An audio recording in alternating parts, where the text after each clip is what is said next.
চেষ্টা করবেন আপনার কান পর্যন্ত যেন ওই কথাগুলো কখনোই না পৌঁছায়, যে কথাগুলো আপনার অবর্তমানে আপনার সামনে রসগোল্লা সাজা মানুষগুলো বলে বেড়ায়। বিশ্বাস করেন, যদি আপনি একবার বুঝে ফেলেন যে আপনার পিঠ পিছে আপনার একান্ত বিশ্বস্ত মানুষগুলো আপনার সম্পর্কে কি বলে বেড়ায়, তাহলে তাদেরকে ঘৃণা করতেও আপনার ঘৃণা লাগবে। যদি আপনি বুঝে ফেলেন আপনার কান পর্যন্ত কোনো কায়দায় যদি কথাগুলো চলেও আসে, তখন আপনি এমনিতেই নিঃশব্দে মেনে নিতে বাধ্য হবেন যে আপনার আশেপাশে আসলে আপনার বিশ্বাসযোগ্য কেউ নেই। যখন কেউ আপনার প্রশংসা করবে, সেটা তারা কোনো রকম রিয়াকশন ছাড়াই চুপচাপ শুনবে। অথচ কেউ যখন আপনার সম্পর্কে খারাপ কিছু বলবে, সেটা দেখবেন যত দ্রুত সম্ভব এরাই মানুষের মধ্যে ছড়িয়ে দিবে।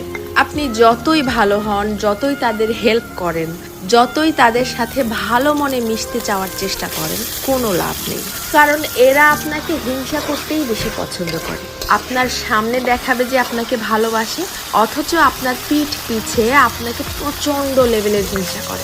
দীর্ঘদিন ধরে সবকিছু জেনেও চুপচাপ সহ্য করতে করতে যখন আপনি তাদের মতের অমিল হয় এইরকম সামান্য দু একটা কথা বলে বসবেন, তখনই বুঝতে পারবেন তাদের আসল রূপ।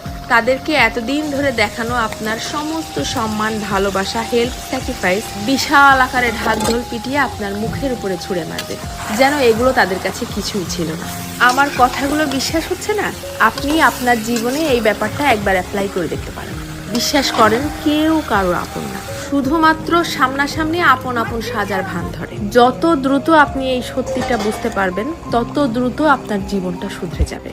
কারণ কেবলমাত্র তখনই আপনি সেই আপন সাজা মানুষগুলোর সামনে নিজেকে প্রেজেন্ট করা বন্ধ করে দিবেন। কারো কাছ থেকে